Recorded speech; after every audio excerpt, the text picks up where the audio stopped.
It's the Black Real Estate Dialogue. Tune in. Tune in. Tune in. Tune in.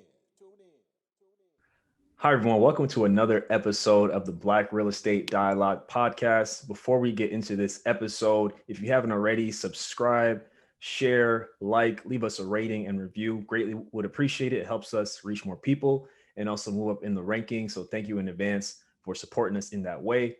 Also, if you want to join the Bread Real Estate Investing community, you can go to blackrealestatedialogue.com or click the link in the show notes to start for just $1 in your first week. All right, so very excited about this episode today. Here with me, I have Andre Harris out of Memphis, Tennessee. Andre, thank you so much for taking the time to be on the show today. Man, thanks for having me, man. I appreciate it. Absolutely. And I'm pretty sure you're our first guest from Memphis. So definitely representing the city. Man, what took you so long, man? We did, a lot going on in Memphis, man. I know. It's a great town for definitely a great town for investors, for sure. Definitely. Yeah, I've always heard about a lot of out-of-state people investing in Memphis, and Memphis has always come up, and anything that I've looked at. So I definitely believe you. Yeah, man. A lot of out-of-towners taking a lot of the deals, man. Yeah, we'll have to talk some more about that. Yeah, for sure. Definitely. So if you could just start off, just introduce yourself, let the people know who you are, what you do. Yeah, man. Andre Harris. I'm out of Memphis, Tennessee. My day job is in supply chain logistics. I work for a large paper and packaging company. And so my side gig or, side hustle, whatever you want to call it, is real estate investing. So I started investing in 2016, I believe.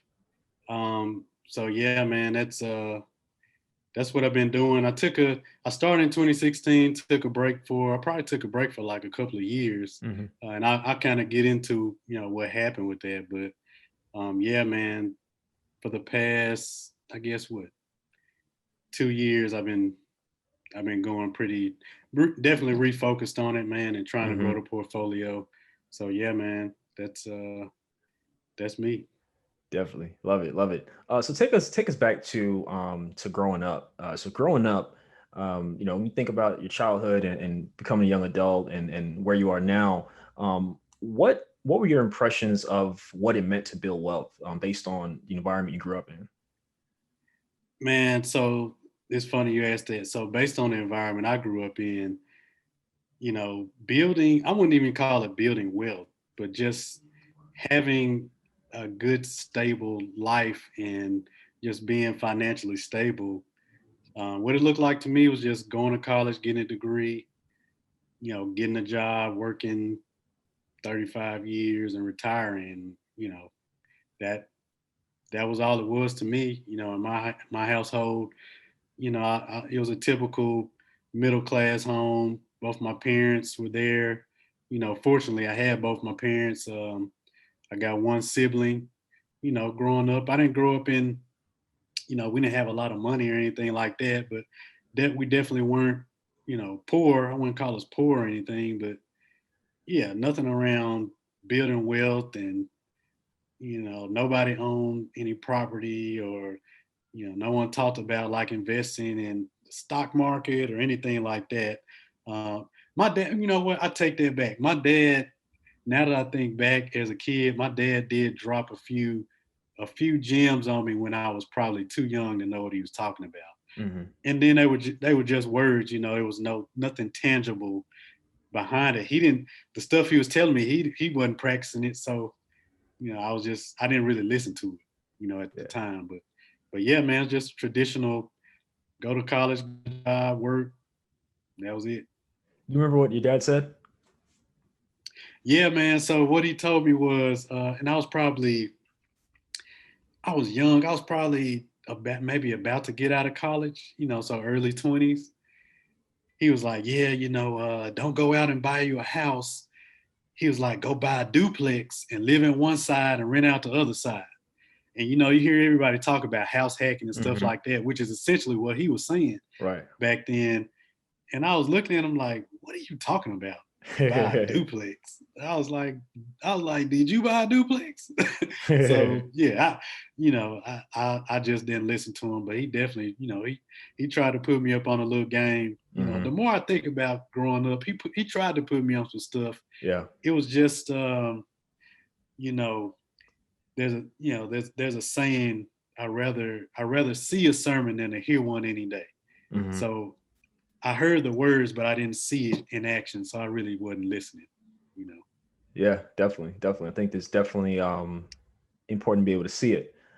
So, you mentioned you didn't really hear much about building wealth growing up, and your father did mention buying a duplex, but seems like it still didn't click. So, what was it for you that lets you know it's like, all right, I want to start buying some property and investing in real estate? What was that moment for you?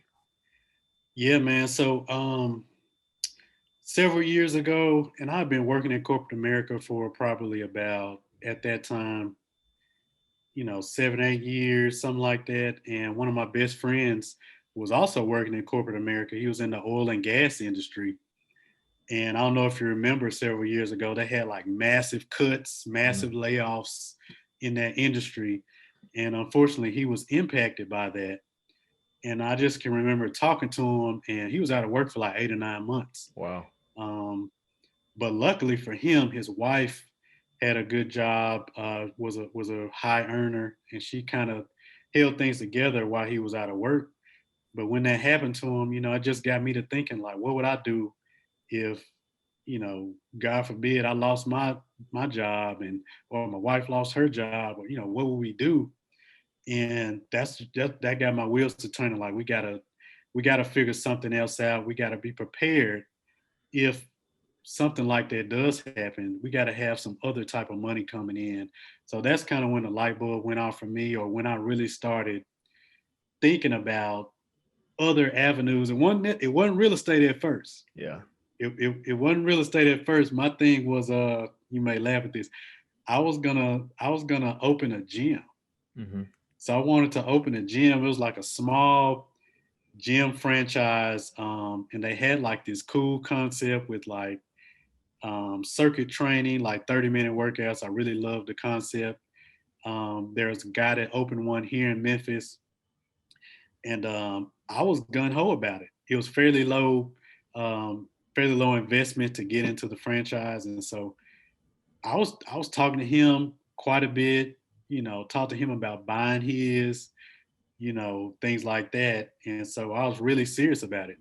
So what I did was I reached out to a good friend of mine, who's I'm I'm not a I've never been like an entrepreneur, or that was never my thing, man. I grew up like playing sports, and just entrepreneurship just wasn't my deal.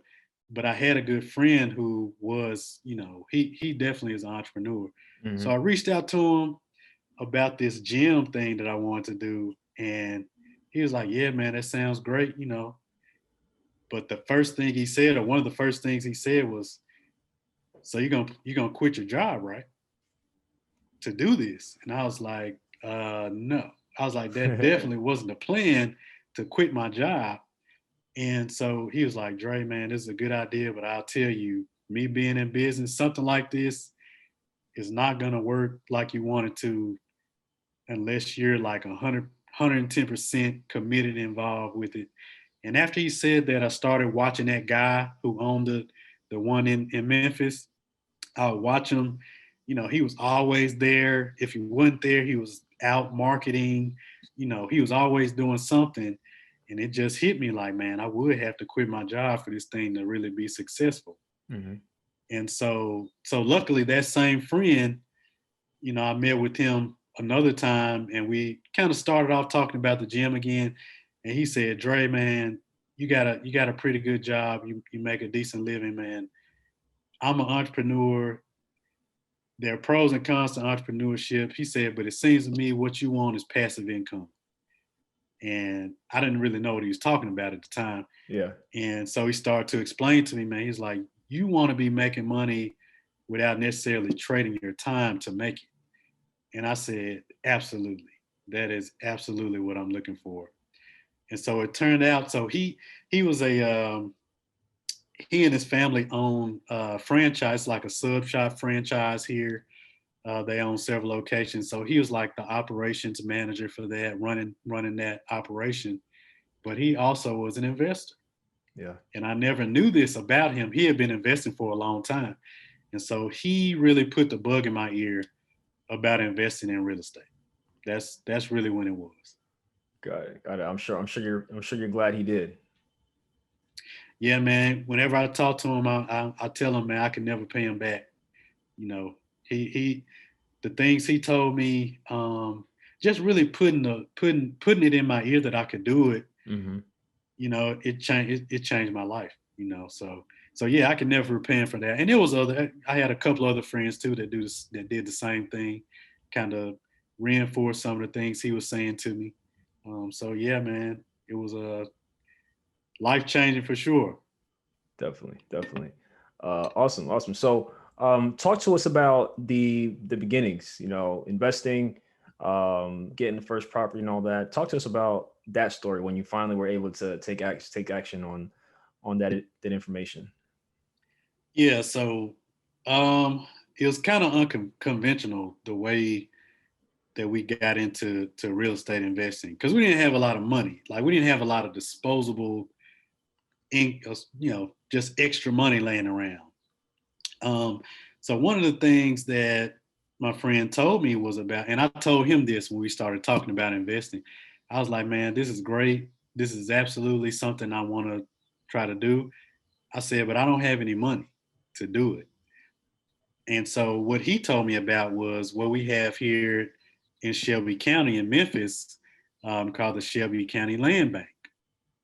So I don't know if you're familiar with or if your listeners are familiar with the land bank, but here in Shelby County, when properties are sold at tax sale, so when homeowners lose their homes due to delinquent taxes, they get sold in an auction.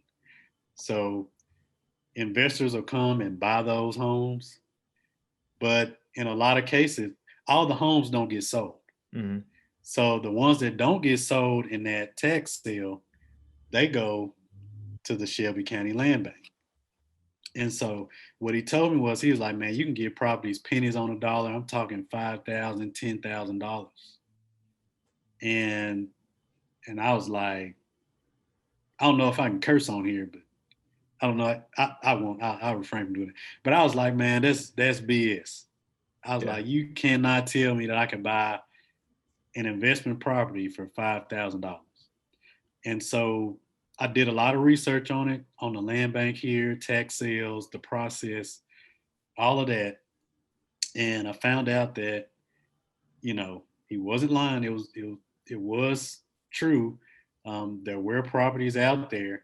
And so it just so happened as I did that research, a family member, because what I did was I started looking up all family members, like, because this is all public record. You can Mm-hmm. see whose property is up for tax sale. So I started looking up all family members who own houses and all that stuff.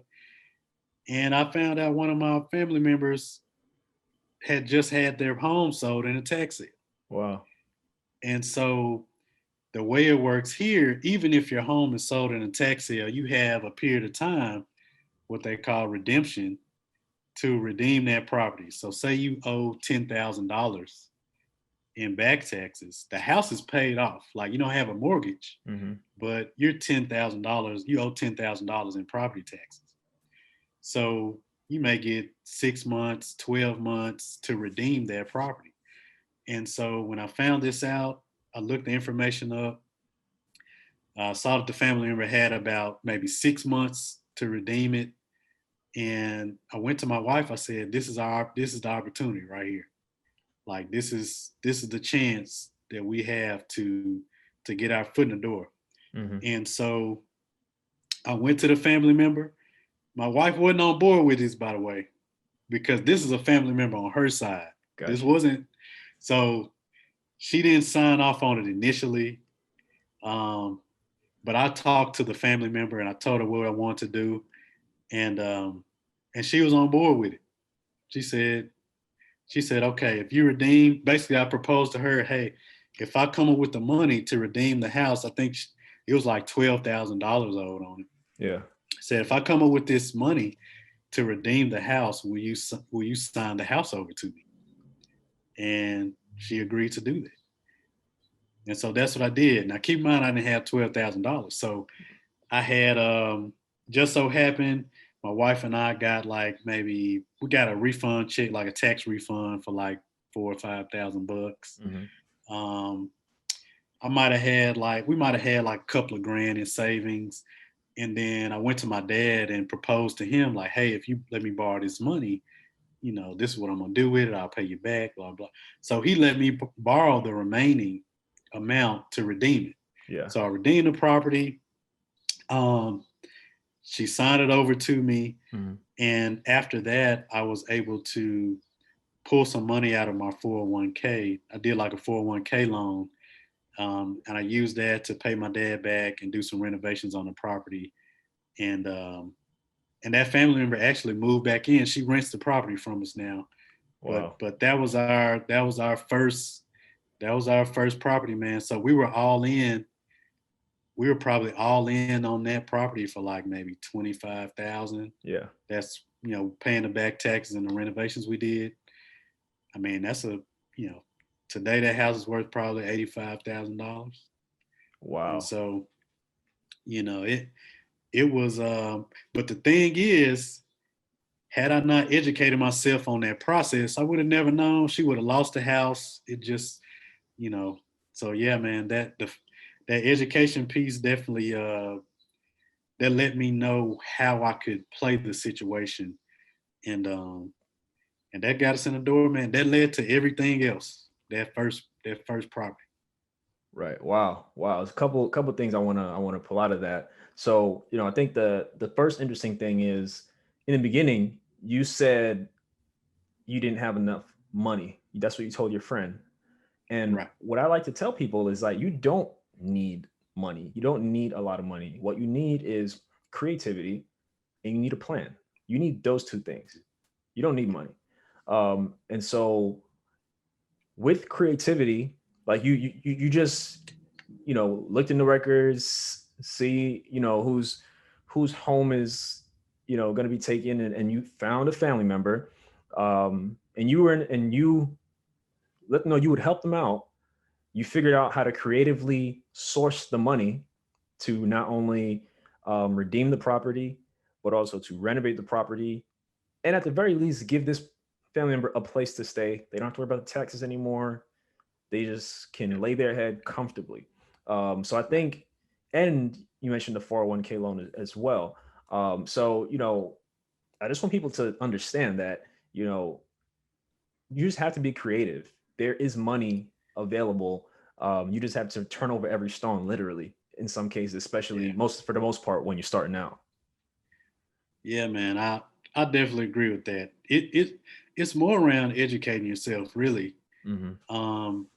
That's the major key, man. Just to really, if investing is something you really want to do, you got to really immerse yourself in it. And you got to read, you got to network, you got to get the information, because even if you have the money, if you don't have the information, all you're gonna do is most likely buy a bad deal. You're gonna make a bad mistake. So you definitely gotta educate yourself, and that'll allow you to get creative when you kind of know um, all the different aspects and all the factors that you can kind of work to get deals done. So yeah, I agree with you. Definitely. So you got that deal done. What was it like going through that rehab experience? Did it need a whole lot of work? Was it just some minor updates? Like, what was that process like for you starting out? Man, so it needed quite a bit of work. Mm-hmm. It needed quite a bit of work, but I had an edge in this area. I had an edge.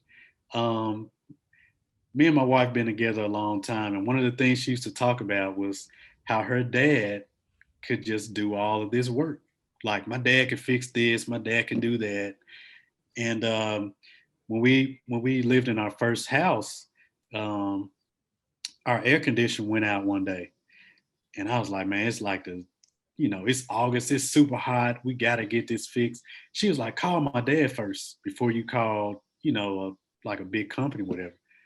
Called her dad, and Sam, man, he came over, he was troubleshooting the unit, found out the issue. It was like a part that cost like $30 to replace. He fixed it for us. And like after that, I was a believer in him. And so she would always tell me he could do all this other stuff. Like he could do carpentry, he could do roofing, like he could do everything. And so when we were about to do this renovation, I had hired this guy to start doing, he was going to lay some tile flooring in the house. Mm-hmm. I had hired this guy. The day the job was supposed to start, guy wouldn't pick the phone up. He wouldn't answer the phone. I'm like, where is this dude at? Like, we ready to go. I'm ready to get this thing started. Couldn't get in contact with him. So I called her dad. I said, hey, I don't know what you got going on, but I know, my wife was telling me you can do tile work and things like that, man. Can you come take a look at this flooring job for me? Now, keep in mind, he was very familiar with this house. So he was like, he goes up, he's like, yeah, I can do it. So he gets in, he was like, yeah, well, I can do this too, and I can do that too. And I was like, well, how about I just pay you to do this job? He didn't do all of it, but he did a good portion of it. Yeah. So he laid tile floors in. He like redid one of the bathrooms. He did a couple of other things in there to save us a bunch of money, but he really gave me peace of mind to know that, okay, now I know somebody that really understands renovation. And if I may see something that looks terrible, I can call him and say, hey, take a look at this for me. And he can give me some peace of mind. Yeah, it's not that bad. You can just do this, this, and this. So my father-in-law helped quite a bit on that first rehab, really on probably the first 2 or 3. Mm-hmm. He was instrumental in helping us getting those done. Love it. That's so awesome. yeah, I wasn't quite as stressed because I kind of had him in my corner. Now the trade-off with that, the job didn't get completed in 2 weeks. It took it probably took a lot longer than it would have taken, but it saved us a bunch of money. And so the trade-off was it took a little longer to get complete. But yeah, man, it was really more the education and just kind of learning from him, just seeing what he was doing and talking to him about things. It really helped me out a lot. Definitely. Love it. So where did things go from there? You got the first property, you got it squared away, you got the family member as a tenant. What was next after that? Yeah, man. So I was hooked. After that, I was hooked. I was like, this is the plan. I'm gonna invest. I'm gonna buy all these land bank properties. I'm gonna just buy these land bank properties for pennies on a dollar, and I'm gonna just keep doing that. So what I did. Now, keep in mind, there are some issues with tax sales and land bank properties. Typically, when you buy those properties, the title isn't free and clear. Like you can't buy one of those and go to the bank and say, okay, I want to refinance this. Or you can't go sell it to somebody where they have to get bank financing, because the title isn't like banks wouldn't, oh, this was sold in a tax sale. They don't really it's harder to get the title insurance. Mm-hmm. Most title companies won't give you the title insurance.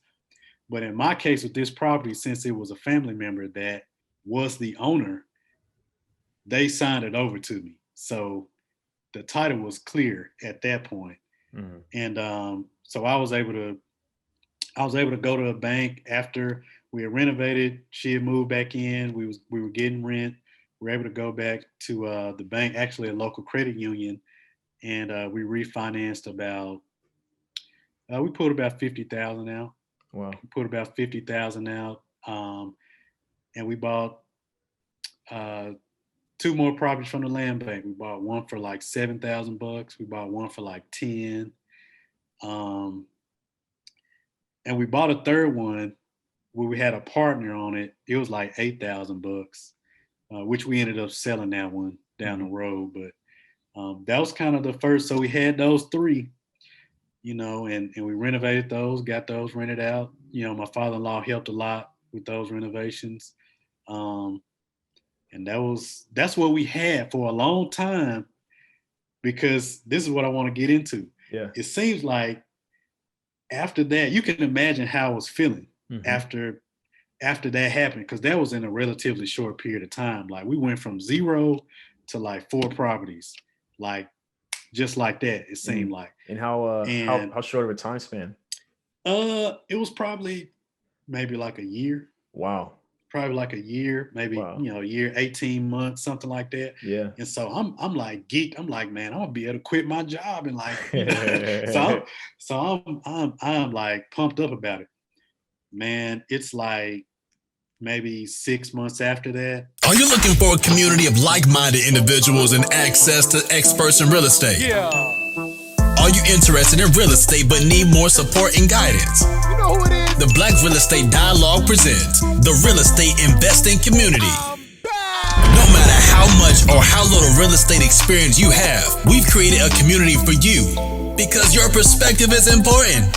All right, tell me, where's the #1 place where you can do Q&A with experienced guest speakers 2 times per month? How about unlimited access to past guest speakers' recordings? What about a private Slack channel to engage in daily discussion with everybody in the community to share resources and support each other? Head on over to blackrealestatedialogue.com. That's blackrealestatedialogue.com. It's the real estate investing community presented by the Black Real Estate Dialogue. Come join us today. Out of town investors, man, out of state, out of the country, they would come in and buy, there are 50 properties, we want all 50. Or there are 100, we want all of them. And so deals were drying up. On top of that, there are a lot more people locally kind of caught wind of it, and it was just a lot more competition in that space. Yeah. And I couldn't get any more deals because the way it works is they'll list the property, say they'll list it for $5,000, right? But if there are multiple offers, like say I come in and say, hey, I want to purchase this, and you come in and say you want to purchase this, and then 5 other people want to purchase it, then we all have to go to a bid off between all of us, and it'll go to the highest bidder. Yeah. So I was having that happen to me a lot. Something would get listed for $5,000, it'll price get driven up to like 40,000 or something like that. Because with these properties, once you win the bid, like you got 30 days to pay it. Like It's not, you can't go to a bank and say, hey, I want to borrow $40,000. Like you have to have the money. Right. And so all those deals kind of dried up. So we didn't do anything for like 2 years. Yeah. We cash flowed those properties, which we sold the one that we had partnered with someone on. Mm-hmm. But we still had those 3 that we were cash flowing those. And I just kind of didn't do anything, man. I was kind of discouraged. I wasn't educating myself around how to get financing, Mm-hmm. how to get these deals, because during that time where I wasn't doing anything, man, there were deals galore. Like it were deals, because I was looking all the time. I just, I didn't know where to get the money to get deals. Mm-hmm. And so I was just losing out on a bunch of deals. So the pandemic was the blessing, man. That was the blessing in disguise for me. Talk to us about that. Yeah, man. When the pandemic happened, I kind of I was at home more, didn't have to go to the office. I was educating myself more. I was doing a little more networking with folks, and finding out a few different strategies. And man, since the pandemic, we got 10 doors now. Wow. And all of those, that's all since the pandemic. We had those 3 since the pandemic, man. We've we've got 6 or 7 units since then. And it's just all about, it was just educating myself, man, and taking the time to, if I really want to do this, people are doing deals. Like, how are they doing deals? Like, how are they getting deals? And so instead of just feeling sorry for myself, like, man, I can't find any deals like I had anticipated. Yeah. What other route can I take? So that's what I did, man. The pandemic was a blessing in disguise, man, for sure. Yep. Amazing. It's interesting. So, talk to us about how you were able to finally get over that hump and just figure out a way to make deals work, to the tune of adding 7 doors. Was there certain strategies that you found that it clicked and you were able to kind of just execute? Yeah, man. So, yeah, a few things. So honestly, so one of your past guests, Henry Washington, he put me on a few things around small banks, small local banks. So one of the things I did during the pandemic, since I didn't have to go to the office, I had a bunch of time. I called around a bunch of local banks. Hey, I want to talk to the manager of commercial lending. I'm a real estate investor. Just want to talk to them about what type of products you offer. Tell you a little bit about me, what I'm trying to do. And so I just took some meetings at several banks doing that, figuring out what banks could do what financing they had out there, really what was available, what I could get, what type of deals they like to see, like what type of deal would they give me money for. Yeah. And so I was doing that. I got a couple of friends that are into wholesaling. I got a couple of strategies from them around just finding off-market deals, stuff like that. This some cold calling, which I hate cold calling, but it has worked out. A time or two cold calling. Another strategy was I met a guy. He has a podcast. I met him, and he's local here. He taught me about what he called terms deals, where an owner might be in distress. They may have a mortgage. They may be about to foreclose, and you can kind of do like a mortgage reassignment. Like the bank will reassign the loan to you, and you really won't have to put much of any money out of pocket. Just different strategies, man. Just educating myself around that stuff, and all of that stuff worked. all that stuff. I'm not telling you that I'm getting deals every day, but yeah, I mean, everything I just described to you, all that stuff worked. And another thing which has been big is hard money lending. What they call hard money. Hard money is it's negative. It sounds like a negative term, like hard money. And when I was always, when it was mentioned to me, it always had kind of a negative connotation.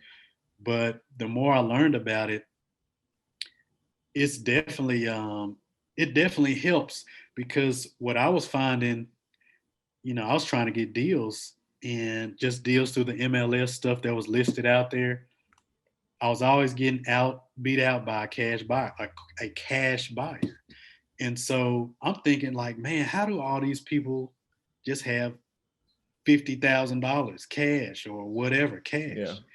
And so what I started finding out is like, well, they don't really have cash. They're really using hard money, but they can close really quick. So the seller you can tell the seller, hey, this is a cash buyer. We can close it in a week, or we can close it in 2 weeks, Yeah. And so once I was I found that out, I kind of connected with some lenders here, and told them what I was doing. And I brought them a deal, and they were like, man, this is how much money I can give you. It was that simple. I was like, hey, this is the deal I got on the table. I'm about to lose it because this guy wants to close a lot faster than the bank. It was a good deal. The bank was going to fund it, but they were like, yeah, we can close it in 30 days is the best we can do. Yeah. This guy wanted to close like quick. Yeah. And I was like, man, I'm about to lose this deal. So I called the guy and I said, hey, here's a deal I have. I think the purchase price was like 75,000. The comps were like 150. The rehab was like 30, I estimated. And he was like, man, this is what I can give you. I can give you the total purchase and I can give you some of the rehab. And I was like, what? I was like, really? He's like, yeah, we can close on it this day. I was like, man, this is a game Wow. changer. This is a game changer for me. So, but the key with that is it has to be a good deal. Yeah. It has to be a good deal. Um, but yeah, man, hard money has helped me out a lot. So all that different stuff, man, Yeah. that's how we've been able to grow it so quickly, Yeah. Definitely. Definitely. It's amazing. That's amazing. It's just crazy because, you started off, good momentum. You got 4 doors in about a year or so. And then it seemed as though deals in the way that you were typically looking for them dried up.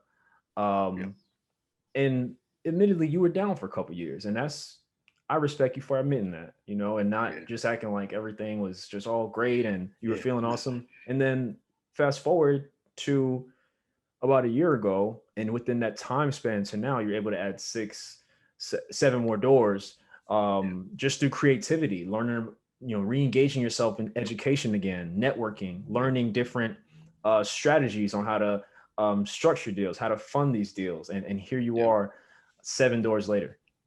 Yeah, man. That's the key, man. You gotta. It's not gonna just happen for you. You gotta really. And when I look back to when I first started, I was like thoroughly immersed. Like Mhm. I was thoroughly immersed in it, and that's why those things happened to me initially. And I think I got a little complacent after that. And had I re-engaged like right off the bat, we would have probably done twice as many as we've done because a lot of the stuff I've learned, I probably would have learned it 2 years ago, Yeah. or however many years ago. And so that's really the key, man. You gotta network, you gotta get around people that are doing this stuff. Yeah. Like you have to get around people that are doing it. Um, it's just a wealth of knowledge, man, because people that are really doing it at a high level, they love to just tell you stuff. Yeah. Like they love to just tell you, they will not withhold it. If you can ask them the right questions, they'll tell you whatever you want to know. Yeah. But they have to know you're serious. If you just come like, hey, I want to invest in real estate. I want to retire from my job and be an investor. They may not tell you much. Right. But if you ask some pointed questions, hey, I'm an investor. I really need to find out how to get some private funding, or I'm having trouble finding deals. I know you can find off market deals. I'm struggling with doing that. Just pointed questions where they can give you actionable answers, stuff Right. that you can go back and either research or put into action. Yeah. Um, man, people will tell you. They'll tell you a lot of information, but you got to get around them. You have to present yourself properly as an investor. Yep. Um, and they got to know you're serious, man. You know, so yeah, and that's all I did. That's Definitely. that's all I did. I'm definitely not where I want to be. You know what I mean? You're on the I right got a I track. got a long ways to go. Yeah, I got a long ways to go, man. I keep telling my wife when I started this, I had a 10-year plan. I was like, man, 10 years from now, I'm gonna retire from my day job and I'm gonna just invest. I'll be an investor full time. And I still want to do that. Yeah. So, learning these different, and I'm still learning stuff, man. I'm still networking with people. I'm still doing all of that. Talking to people like you, getting on podcasts, and I learned from listening to your podcast, man. I listened to one. I think you talked to the young lady out of St. Louis, Yeah. and I need to go back and listen to the first one. I think you Yeah. had her on twice, but Yeah. it seems like she's grown tremendously, man. And Yeah. She's killing it, man. Shout out to yeah, Gabby. yeah, man, yeah, listen to stuff like that. It's just, it's motivate. It's inspiration. It's inspirational to hear that. Because it's one thing to hear stories from people that, like Grant Cardone and people that are just got millions and millions of dollars. It's one thing to hear from them, but to hear from us, people in our community that started from ground zero and just built it brick by brick, to hear that, it makes it more real. Absolutely. Like you can, like it's something that you can do. Yeah. So yeah, absolutely, man. So yeah, man, we're gonna keep going.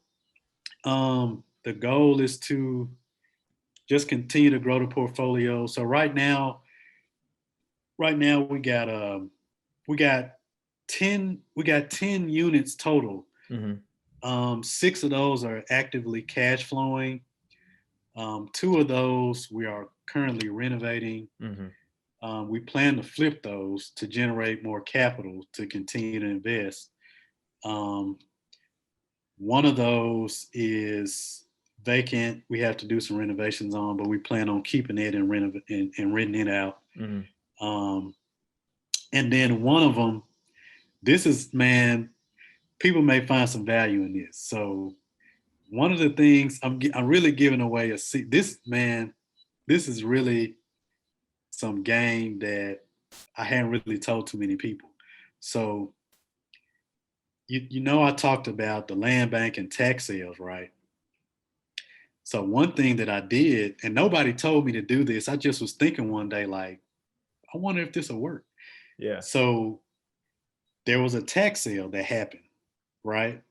And it was like right after the tax sale, and it's public record. I had a list of all the houses that got sold in the tax sale and how much they sold for, how much taxes they owed, and the most important thing, the redemption period that they had to redeem those properties.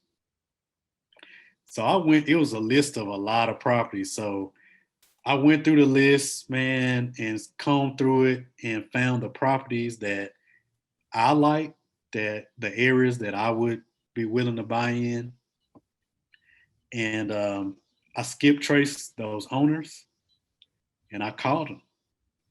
And I didn't call them as, hey, I want to buy your house.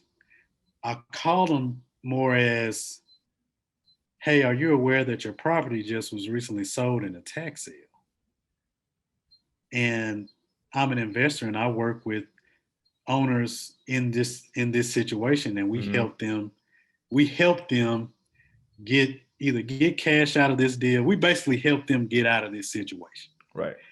That's kind of how I presented myself, which is true, which is what we were aiming to do. And man, I made contact with several owners. Some of them said, yeah, we're going to redeem it. Some of them said, screw off, thought I was trying to scam them. But one owner said, yes, I'll sell it to you. Wow. So is it basically like, it's basically the same thing that I did with the family member? Got it. It was with this total stranger. Got it. And so I basically just presented to them, said, hey, your home was sold in a tax sale. This is what it sold for. I'm willing to pay you this. And basically what would happen is I would have to pay your back taxes to redeem it. Then I would pay you X amount on top of that you would walk away with, versus, potentially walking away with nothing or walking away with a lot less. And, she said, let's do it. Wow. She was in a situation, she was an older lady. She was like, yeah, I had some issues and I know, I kind of let some things slip and I'm up in age and I'm thinking about moving back to my hometown anyway. And it was basically like a great situation for her. I can get out of this property, I can get a little money. And on top of that, she said, hey, if I don't move right away, can I just rent it from you for 3 or 6 months? Absolutely, you can. Wow. Absolutely, you can. So that was that's a game changing strategy for me, because going forward, that's something I'm definitely going to utilize, man. There's pros and cons to all this stuff. Yeah. You know, nothing is perfect. I mean, you have to have the money to pay the back taxes off. Right. There's nothing you can, unless you got a family friend or somebody private that'll lend it to you. But Yeah. yeah, man, that's a strategy that I recently used, man, and we got a property that way. Um, that's probably that's one of the most recent ones that we got, Got it. um, using that method. That's Yeah, awesome. man, absolutely. You got to put the time in. You definitely Yeah, got to put the time in to do this stuff, man, for definitely. sure. Definitely. So are your doors in the Memphis area? Yeah, everything I have except for one. One Hmm. of them. So I currently live like right across the state line in Olive Branch, Mississippi. Hmm. And one of the properties is in Olive Branch. One of the Got it. ones that we're renovating it to flip. Um, yeah, man, we found that through. That's another thing, man. Make Build some relationships with wholesalers. Yeah. They will bring you deals. They will bring you deals for sure. Now, all the deals may not work out. They may they may bring you some stuff that you definitely wouldn't buy, Yeah. but they will from time to time bring you some good deals, man. That's how I found that property in Olive Branch, man. And we're renovating it, plan on selling it, hopefully within the next month or so. But yeah, everything else is in Memphis. Yeah, everything else is in Memphis, man. Love it. It's a Love it. great Memphis is a great area to invest, I man. was about to A ask you to lot talk of about the market. Yeah, man. A lot of undervalued areas in Memphis. It's kind of like St. Louis, Hmm. in that regard. A lot of a lot of underserved areas. Since I grew up here, I kind of know there's certain pockets that are a little better than others. So you know, there may be an area that may be going through some gentrification, that they're putting a lot of money in, but there may be a small pocket a couple of streets over, that hadn't gone through that yet. Hmm. That you can find and get some very very good deals, man. Um, we're still finding deals. Yeah. We're still finding deals. Definitely not as many as before, man. 3 years ago, man, 3 years ago, I was finding 3-bedroom houses, $20,000, Yeah. $25,000. I wasn't getting those deals, but I found them. They Yeah. were out there. There's a lot less of those, but like you said, you got to get creative. That's There's it. still deals here, man. The market is hot.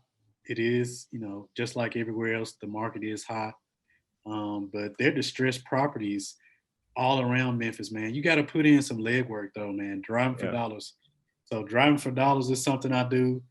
Um, I do have a day job. I got 2 kids. I got a wife, so I can't spend all of my time, on real estate. But what I do is I intentionally, whenever I go anywhere, if I go see my parents, if I run to the store, if I go to a restaurant, I'm driving for dollars. Yeah. I'm always looking. I'm telling my wife to do the same thing when she's out, when she's going to work. She works in an area where there are a lot of properties distressed. And I tell her the same thing. Hey, you see some properties, jot down the address. I can look them up and we can call them and, see if they're willing to sell it. So I'm always looking Yeah. for off market deals, diamonds in the rough. Yeah, absolutely. I use it any strategy I can use, man, because Yeah. I don't have a whole lot of like money. Yeah. You know, if I had millions of dollars, man, I'd be, you know, I'd be buying apartment buildings and all that type of stuff. Yeah. Maybe eventually. Maybe Definitely. eventually. Definitely, definitely. Amazing, man. And how's it been with like all the out of towners who like out of state investors who have been coming into the Memphis market the last few years or so? How's that changed things? So yeah, they buy up some of the deals. But what I'm seeing a lot now is that a lot of those folks want to buy turnkey properties. Mm-hmm. So, they don't want to buy a property that they have to buy it, renovate it, find a tenant. They want to buy a turnkey. So they want to buy it already renovated. You just got to put a tenant in there and cash flow it, not have any major issues for 10 or 15 years. Like Yeah. that's a lot of them, that's what they want to do.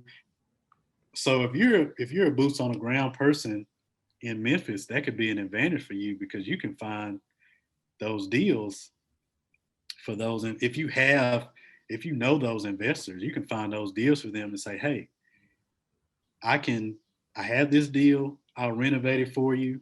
I'll manage the project, and this is what the purchase price will be. This is how much you can rent it out for. Yeah. A lot of times they're looking at, the 1% rule. So they'll buy something for $100,000. They'll want to get, $1,000 a month in rent. So if you can find a property for 50,000 and renovate it, 20,000 bucks and sell it to them for 100, you know, that could be very lucrative for you. Right. But the key to that isn't the networking piece and finding the buyers. I mean, you have to have real buyers to do that. Yeah. Um, and what I found is a lot of people present themselves as um, able to do that, but they don't really have the real buyers. Yeah. So yeah, but yeah, Definitely. that could be. That's what I see a lot, man. A lot of them Yeah. want to do that. I've actually seen a lot of the out of towners that have invested over the years in Memphis. They're starting to liquidate. They're starting to liquidate a lot of their properties now. They're not selling. They're selling them at retail Right. in a lot of cases. But some of them, I just bought one from a guy out in California. A guy Yeah. from California. Um, I think I found this deal via maybe Facebook Marketplace, Mm-hmm. maybe. Man, I look everywhere, but I found this deal on Facebook. Um, got the deal, and so my closer, the title company, she was working with the seller, and she said, "Yeah, it's this guy. He's an investor out of California. He may have some other properties that he's want to sell." And I said, "Hey, tell him I'll buy them. Even if I don't buy them, tell him I will." And so she did that, and she actually did that. And he had another property. I didn't end up buying it. It just didn't work. The numbers didn't work out for me. But um, stuff like that. When you Mm-hmm. say being creative, that's what you need. That's what you need to be thinking about. Yep. If you have, if you find a deal and you buy it, talk to your title company like, "Hey, I'm an investor. I'm trying to grow my portfolio. I know you have investors. Talk to them all the time. You're closing deals all the time. Who's selling? Like, who's about to sell their portfolio? Who's got 10 properties they're trying to liquidate? Like, you need to be talking to them about that type of information so that Yeah. they'll say, "Hey, I got this guy. Hey, I know this guy Sam. He's an investor. He may buy those properties from you." And so it's a lot less competition. Yeah. You know, from the seller's end, they just want to sell it. They don't want to go through this long, drawn out process. If they have someone that they know will buy it, you may find some deals, zero competition. Yeah. So yeah, man, it's a Definitely. lot of a lot of things you can do, man. Just talk to people, network, tell them what you're doing, get you some business cards, so they can know you're serious. Right. Go to banks, meet with them, find out what type of money you can get from banks. I found out one of the local banks, um, if you own a property, say you just have a property that you own, they have a product where they'll lend you up to $10,000, just a rehab loan. Yeah. Just lend you 10 grand with like very minimal fees. I think you had to pay like $200. And so stuff like that, to keep you from using your money, Yeah. you can use some of the bank's money. Definitely. Definitely. Man. Yeah. Man. This has been a very, very inspiring interview. What I'm thinking about is just starting from the beginning. You know, your dad deposited some things in you that didn't really click until a little bit later on. And then, you know, once you figured out you wanted to make some additional income outside of the job, you know, you had a friend who was able to provide some information with you, help you get in your first couple of properties. And then, you know, it seemed like there was kind of a slow period where you probably were questioning, is this for me? All the deals are drying up. I can't do anything. But then it seemed as though you had this spark of interest, this spark of curiosity to figure out how you can get back into the game. And then you were able to add 7 doors to your portfolio in about a year's time would do a multitude of strategies. So there's definitely an inspiration and an encouragement to people. There might be somebody out there, maybe you're in the same situation. You haven't bought a property in a couple of years, and maybe the way you bought the first one or the first few is not working anymore. But here's an example of the fact that there are other strategies out there and you can revive your real estate investing career. Man, man, you summed it up, man. Perfect. Yeah, because shout out to the OG, my dad, man. Yeah. He planted the seed. He planted the seed, and it was just when it was reinforced by others, it was just easy for me to kind of Yeah. go full steam ahead with it, man. So yeah, I yeah, that was a great summary, bro, for sure. Definitely, man. Truly appreciate you coming on the show. So let the people know where they can find you, where they can follow you, where they can listen to your podcast, and we'll have all that information in the show notes as well. Yeah, man. So you can find me I'm on Facebook, Instagram. So I'm on Facebook as just my name, Andre Harris. I'm on Instagram as and1 HB03. It's a fraternity thing, man. I probably need to change that. It's kind of difficult, but and one underscore HB03. That's my Instagram. And then the podcast, you can definitely, follow it, take a listen. It's called Main Side Hustle, MANE. If you know anybody from Memphis, they don't say man, they say Maine. So it's MANESIDEHUSCLE. So Main Side Hustle is the name of the podcast. That's on Instagram and Facebook. Definitely check that out. We've had some pretty heavy hitting real estate folks, but what we talk about, you can kind of see on my shirt, we talk about multiple streams of income. And we had Henry Washington on there. Yeah. We've had Andre Haynes out of Chicago. He's an investor doing a lot with multifamily out there. We've had Chris Senegal out of Houston, Texas, with his Buy Back the Block campaign. He's doing some tremendous things. And we had a few more real estate folks, but we don't talk just about real estate. We talk about all different ways of just generating additional streams of income to kind of balance out the 9 to 5, in case of a rainy day, just, extra money if you want to use it for leisure, whatever you want to do. So that's what we talk about. Definitely check that out. But yeah, that's it. Oh, and the website, mainsidehustle.com. You can go on there. We got some merch on there. You can kind of find out the latest and greatest on the podcast too. Shout out to Alicia Tillery, my co-host. She's tremendous. Awesome co-host. Yeah. Awesome. Thank you so much again, Andre. We truly appreciate you taking the time to come on the show tonight. Hey, thanks, Sam, man. I appreciate you getting me on here to talk to your audience, get some exposure to them. Definitely reach out to me whenever you need to. Man, thank you for what you're doing. This information, it's life-changing, man. I know you're changing some people's lives with this stuff, man. So thank you. So keep going, bro, for sure. Thank you. Appreciate it, man. Thank you all so much for listening to another episode of the Black Real Estate Dialogue podcast. If you haven't already, please please share, subscribe, leave us a rating and review. It'll help us out a whole lot. If you want to join the Bread Real Estate Investing community, it only costs $1 for your first week. Go to blackrealestatedialogue.com or click the link in the show notes. Thank you all so much. I look forward to hearing from you all soon. Hi everyone, Sam here from the Black Real Estate Dialogue. Make sure to hit that notification bell and that subscribe button and to visit us at blackrealestatedialogue.com.